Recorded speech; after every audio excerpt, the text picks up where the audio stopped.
Volvemos para presentar nuestro segundo bloque del Deportivo. Estamos haciendo un análisis de los equipos centroamericanos en la última jornada disputada de la Liga de Campeones de la CONCACAF, y en donde lamentablemente, salvo en los duelos que se dieron entre equipos centroamericanos, que obviamente a uno le iba a ir bien y al otro le iba a ir mal, salvo que empataran en el compromiso, pues los demás, cuando se enfrentaron contra equipos caribeños o norteamericanos, pésimos los resultados para los equipos centroamericanos. Y aunque jugaran y empataran en su zona, el equipo local sería el gran perdedor.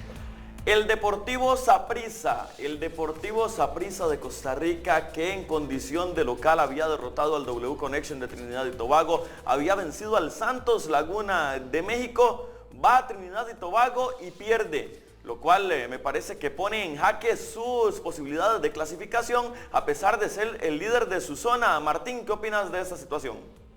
Sí, realmente deja ir una posibilidad única de avanzar, porque el Saprissa, con la victoria ante el Santos de local, había dado un salto importante, y dependiendo ya incluso de ir a Torreón para empatarle a Santos y conseguir la clasificación. Ahora tendrá que ir a jugar contra el Santos, y con un panorama mucho más complicado.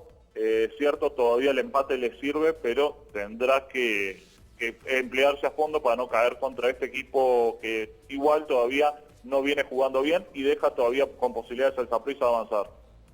Hay cosas difíciles de entender, hay cosas difíciles de interpretar, hay cosas difíciles de creer.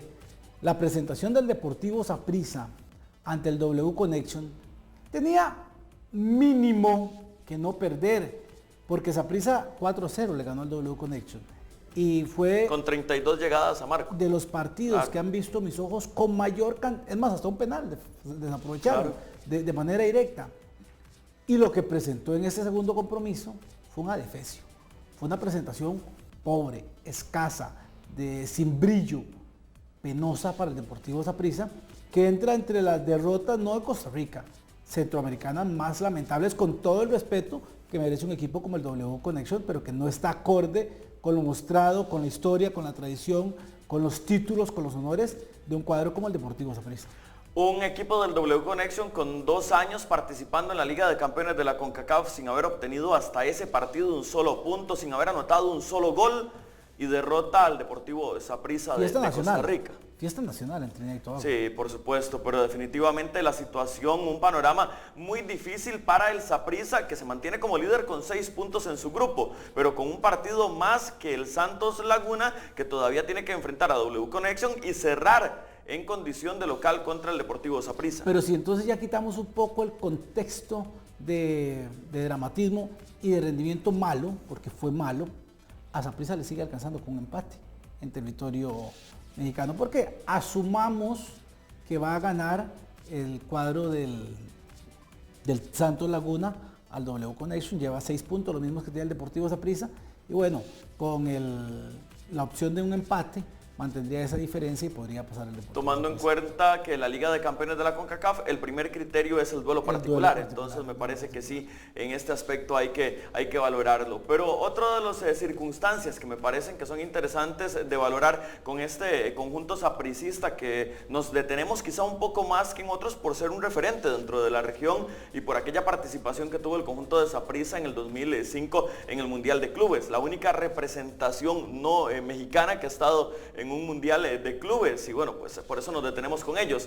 Y dueños hasta el momento de la mejor participación de la CONCACAF en un mundial de clubes. Claro, este compromiso en Trinidad y Tobago además provoca la caída del técnico Justin Campos, se da una variante en la dirección técnica del equipo del Saprissa, y bueno, pues 2 días después, con 2 entrenamientos, el Deportivo Saprissa gana en el torneo local contra el Limón Fútbol Club. Sí, marca el cambio, lo que hablábamos fuera de micrófonos, y también una frase: todo técnico nuevo gana en su debut. Lo hemos visto centenares de veces. Veremos si un equipo centroamericano, que creo que queda vivo, muy golpeado, pero vivo, para por lo menos llegar a la siguiente fase, ante un fútbol mexicano que anda más o menos, en fútbol, el rival de turno, que anda en condiciones, de hecho, hoy está en el último lugar del fútbol mexicano, el Santos. Sí, pero igual, o sea, en condiciones locales es complicado. Tienen es una planilla, ¿no?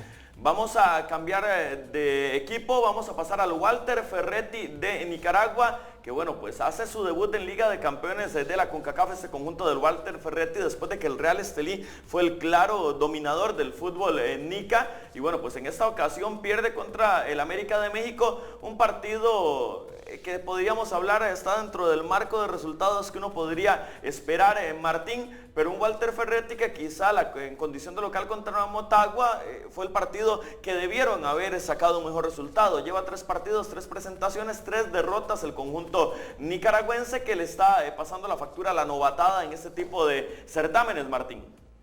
Sí, bueno, había dado un poquito de sorpresa cuando perdió solamente en el Azteca 1-0, pensando que se podía un poco más. Cae contra el Motagua, bueno, en la casa del Motagua, y después, bueno, contra el América nuevamente se da cuenta claramente la superioridad que hay, no solamente en su planilla, sino en la calidad de los jugadores. Me parece que Walter Ferretti está haciendo una digna presentación inicial, es cierto, 0 puntos, un gol solamente a favor y 6 en contra, pero está aprendiendo cómo se juegan estas instancias, está dando sus primeros pasos y yo creo que va a ser una experiencia realmente saludable para el equipo nicaragüense, que si llega el año que viene podrá incluso hacerle más fuerza. Hay que ver cómo termina esta semana de manejar el partido que tiene esta vez sí en casa contra el Motagua. Si gana ese partido me parece que podría culminar una buena primera presentación. Sin duda alguna, equipo que deja ir a su técnico brasileño y llega un costarricense a dirigirlo. Y hay una analogía, lo que usted decía ahorita, vuelvo por Santa Tecla. Nicaragua era Real Estelí. Ahora aparece este Walter Ferretti. Aquí hablamos, cuando después del 1-0, yo decía, va a sufrir en su casa ante el América, porque aquello no era una realidad. Fue posiblemente, después de lo que ha hecho la selección de Nicaragua, lo más grato, o sea, ir a perder al Azteca 1-0 para un equipo que estaba haciendo, no sé si era su primer partido, pero sí tiene que estar en sus primeros partidos en este nivel. Es todo un hito, es algo representativo, es algo valorado. Creo que tiene la opción, bien coincido con Martín, de tener un cierre histórico, decoroso ante el Motagua que viene haciendo las cosas realmente bastante decepcionante y hacer un poco de historia más en el fútbol nicaragüense. Es del análisis que podemos hacer de que perdiendo, de que quedando eliminado, no es una mala presentación para los nicaragüenses. Y es que la valoración que se puede hacer de un equipo como el Walter Ferretti versus otros consolidados como el Herediano de Costa Rica, el Saprissa, el Olimpia, el Motagua, el Municipal, el Comunicaciones, pues sí, el análisis es totalmente diferente. Tiene que ser más suave hasta cierto punto, tomando en cuenta que son sus primeras participaciones. Más objetivo, diría yo. Más objetivo. No tanto objetivo, me parece. O sea, sí es que no lo estamos analizando suave o duro. Estamos analizando basado en los elementos objetivos que tenemos para analizarlo. ¿Cómo vamos a medir al Walter Ferretti como Saprissa, como Olimpia? No se puede, es más, ni siquiera en presupuesto, en calidad de jugadores, en trayectoria, en historia, en triunfos. Nos quedan pendientes aún 2 partidos, ver qué ocurrió con el Comunicaciones de Guatemala, partido horrible también para el Comunicaciones, y qué ocurrió con el Isidro Metapán, que revive opciones de clasificación en esta Liga de Campeones. Por eso lo vemos después del siguiente corte comercial.